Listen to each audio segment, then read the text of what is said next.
So today we're looking at choice making or victimhood. Which do you want? Which do you choose? Okay. Victory is what you said, but not. So this morning I quoted from Rush, and someone came up to me afterwards and said, you might want to explain that's a rock group, because not everyone knows the Canadian rock group Rush that says even if you choose to not make a choice, you still have made a choice. So everything we do is geared around choice making. And that's the power of this month. The power of this month is will. The power of will. And some people don't get the 12 powers that Charles Fillmore put together, which, by the way, he was putting together at the same time that Sri Aurobindo on the opposite side of the world in India was putting together the 12 powers without knowing each other. And will is the power to choose, the power of choice making. We make choices all the time. The choice of what you wore today, the choice of how you wanted your hair to look, or no hair. The choice, well, some of you didn't choose no hair, but the choice of how you got here, what means of transportation, the choice of how you would show up today. Would you be friendly? Would you be sad? Would you be irritable? Would you be disrupted? I mean, it's all a choice. We're filled with choices. Now, many times I talk to people who say, I can't help it. It's just the way I am. Well, okay. But there is a choice about how we are. There's a choice about how we show up in the world. When I was a young man in college, when I would walk down the sidewalk, I would always walk like this. Aw. Wouldn't talk to people. Keep my head down. And I had an English professor that talked with me one time, and I said, well, what do you recommend to do? Because he saw some shifts that he thought might want to occur in my life. And he said, and this surprised me, he said, I watch you walk on the sidewalk from my office up in the building, and your head is always down. What would it be like if you lifted your head up and looked people in the eye and said hello? What would that be like? Then I realized it's a choice. And sometimes we hide behind the excuses of how we show up in life, saying, oh, that's just the way I am, not knowing that you're using the power of will all the time. You are making a choice to how you show up in life. Not everything in your life is something that you chose. We are in a soup. My wife makes wonderful soups. All kinds of vegetables get in there, and spices and vegetables perhaps you've never heard of. But they all come together in this wonderful soup. We are in a soup of human consciousness. Now, when you read the Fillmores, they use the term race consciousness. I want to clarify what that means. He's talking about the human race. The collective unconscious is what Carl Jung called it. It's this soup of consciousness, and so we are creators, and we're creating what is going on here. The good news is that means we can change it. The good news is by the power of our choice, we can affect a change. Now, I go back a long, long, long time ago to a protest that I was at, and there was a minister. I was new to protests at that time. And there was a minister who got up to speak and said, I would rather light a candle than curse the darkness. And that helped to show the way to me. That instead of just crying out about the darkness, why not light a light? And I realized that there's much more power in being the light. So that collective consciousness, you may wonder, what can I do? I'm only one person. If you are one candle in a dark stadium, you can see that candle anywhere. The power of your light, the power of your divinity, the power of your creativity has more power than any darkness in this world. Do not succumb to the idea that we are powerless. Unless you choose to. Unless you choose to absolve yourself of any responsibility. And some people choose to do that. Some people choose to believe that they can't do anything. I'm only one person. What can I do? But you have the power to choose to be what you, in your highest consciousness, in your Christ consciousness, you truly are. And being that makes a huge difference in the world. So when people shine their light, it affects all of us. And all of us step up into that light, knowing that, yes, I too have a light to shine. And it's up to me to choose to do that. We make choices all the time. Last month, in Metaphysical Movie Month, it was the power of understanding. Understanding, what are we really? What are we made of? What is our purpose here? And this month we're looking at the power of our choices, that we're not victims. So I want to tell you a little story. If we could show this next. Oh, it's already up. Good anticipation. So at Unity of Wichita, I was attending Unity of Wichita for years before I ever became the spiritual leader there, before I became the senior minister there. So for a period of 12 years, on a weekly basis, as a volunteer, and then later as a senior minister, I led a meditation group and taught meditation classes every week. It didn't matter how many people showed up. Every week we had meditation because it's one of the key means by which we can connect with that inner Christ presence. It's one of the key means. Sometimes people say, oh, my consciousness is not shifting. Well, are you meditating? Are you doing your spiritual practice? Are you doing your spiritual reading? It takes practice, So, leading these meditation groups, and I would teach various types of meditation. And I had studied about the Fillmores a long time, long before I was a minister, or Unity minister. I was a Nazarene minister at the time, but I was reading Unity writings. And I was studying deeply the Fillmores, in particular Charles Fillmore's writings. And over and over, he would talk about reincarnation. I'm a Christian. Now, there's other designations I have as well. But I have a deep love of Jesus. And Jesus loves me. We have a close connection. But there's other connections. Don't let that scare you. I'm not a fundamentalist, although at one time I was in a system that was very much like that. I have this mystical connection that goes beyond dogma. That goes beyond any expectations. So, anyway, I didn't know what to think of reincarnation. I see it over and over in Fillmore's writings, and it's like, I've got to just put that over here in a pigeonhole of suspended judgment, because I don't know what to do with that. What difference would it make in my life anyway? Because I'm here. I was born in this body. I might as well make the most of it. What would I do with any information about reincarnation?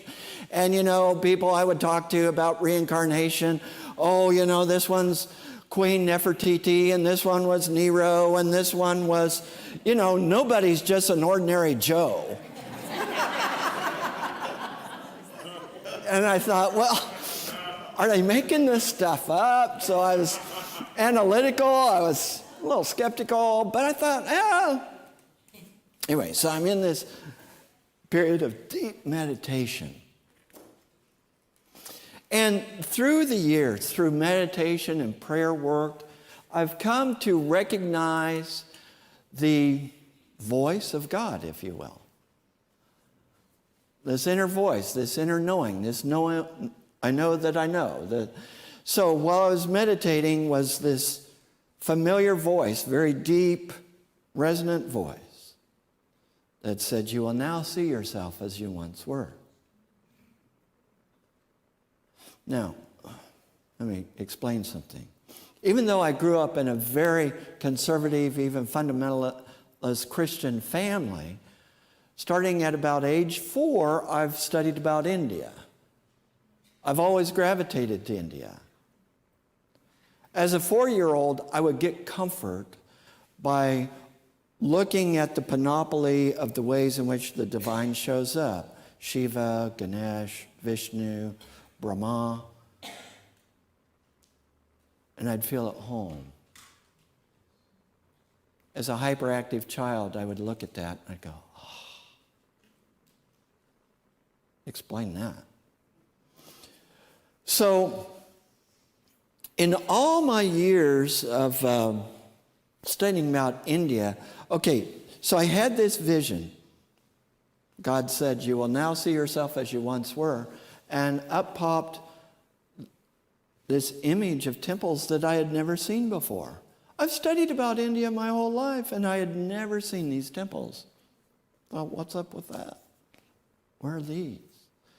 And at the same time, I was reading a book called The Journey Home by Radhanath Swami, about an 18-year-old who on a summer trip after graduating from high school goes with friends to Europe.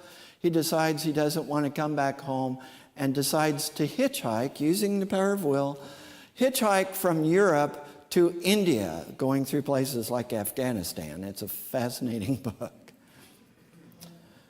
And he keeps talking about this place called Vrindavan in India. And I thought, oh, I haven't even heard of it in all my studies. And so I went on Google search. So thankful for that. And put in Vrindavan images, started looking at pictures. Now, in this vision that I had, these temples that popped up popped a short, dark Indian man. And I knew that I knew that I knew it was me. I can't prove that to you. I'm not even asking you to believe it. I'm not asking you to believe in reincarnation. Doesn't matter to me if you believe it or not. I'm just telling you my experience. And I thought, ooh, I just knew it to be true. And so, looking up these images of Vrindavan, I'm at the computer at our house in Wichita, upstairs on the computer, looking at pictures, and up pops this picture. And it's the buildings I saw in my vision. And it's in the area of Vrindavan. I thought, whew, I got to go back there. Okay, now, I'm using the power of will. I could have made a different choice. I could have, no, I'm going to resist that. I don't know what this is. This is too mystical. This doesn't fit with my Aristotelian logic. This doesn't fit my linear Western thinking. Or I could choose to know what I know and, wow. So then I make a choice to go there. I tell my wife I'm going to India by myself.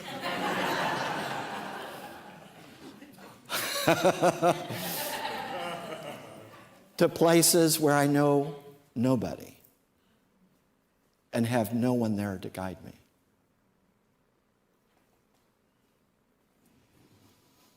For 5 weeks.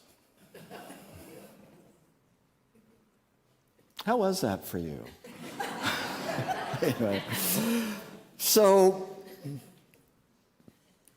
I'm in Vrindavan. I don't understand what all I've jumped into, but I know something is changing in me. Something is transforming in me. And that is a choice. That is a choice to go deeper. That is a choice to be in the transformation process. You know, whether or not you're seeking it, it's still a choice to allow it. It's a choice to allow to get deeper. Someone told me this last week that one of the things they felt very hopeful about with me being here and that they wanted was to go deeper. I said, be careful what you wish for.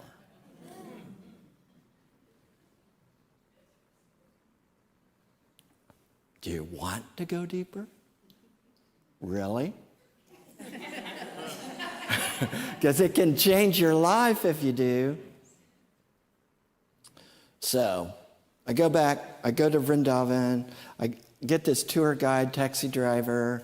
I think I know the correct name of the place, but didn't realize I don't. And so he takes me some distance away. We go a long ways, and he takes me to this wonderful place, but it's not where I'm looking for. And I don't even understand the significance until now, or more recently, of where he had taken me. And I got back into the taxi eventually, and he said, how was it? I said, oh, yeah, it was good. I think he was reading my face.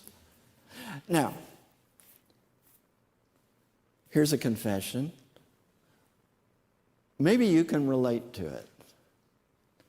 Within me is a little victim. Now, it used to be a lot. You know, I used to feel powerless. I mean, if any of you have grown up with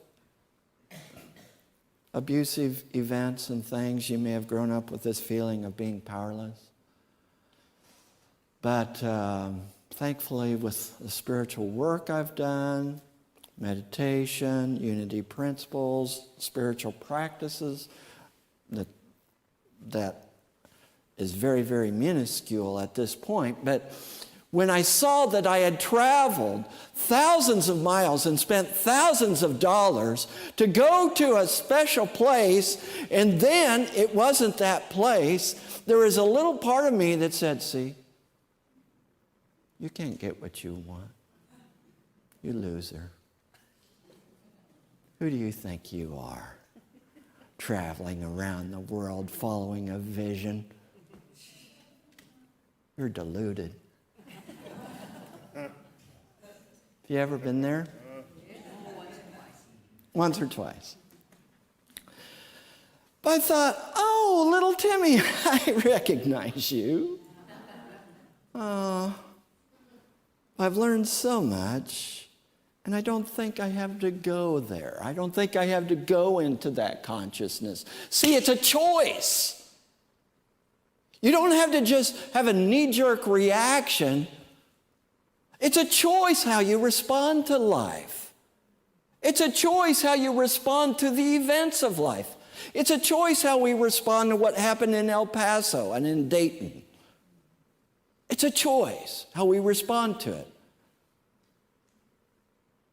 I choose love. And so I'm sitting in the cab.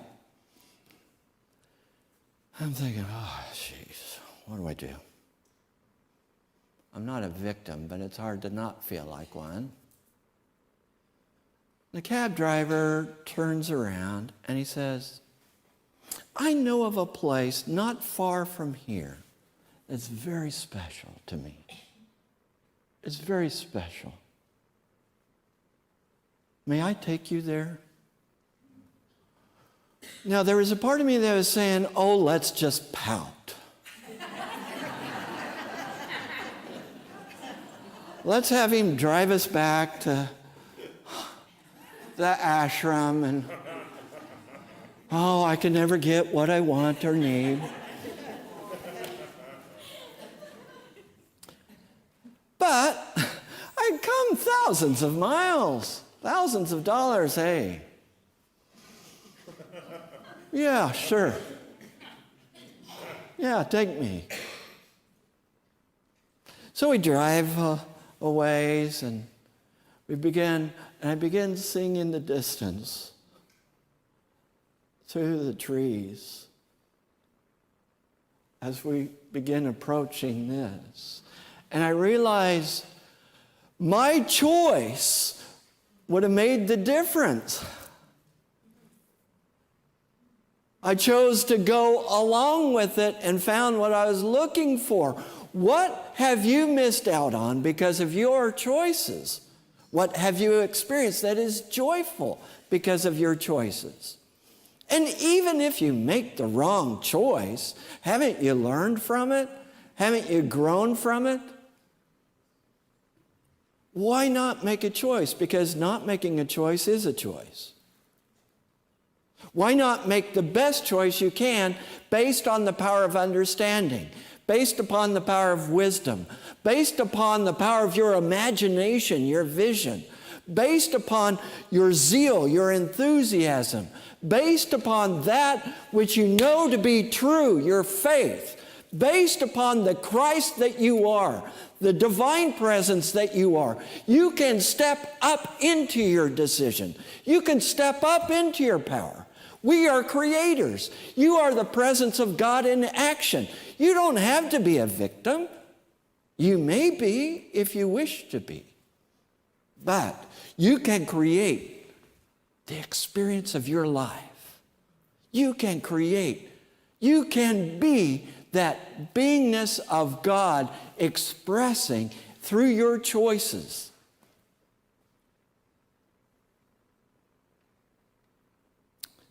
Unfortunately, in life, I have sometimes seen people expressing and choosing hate. And I thought, what is my choice?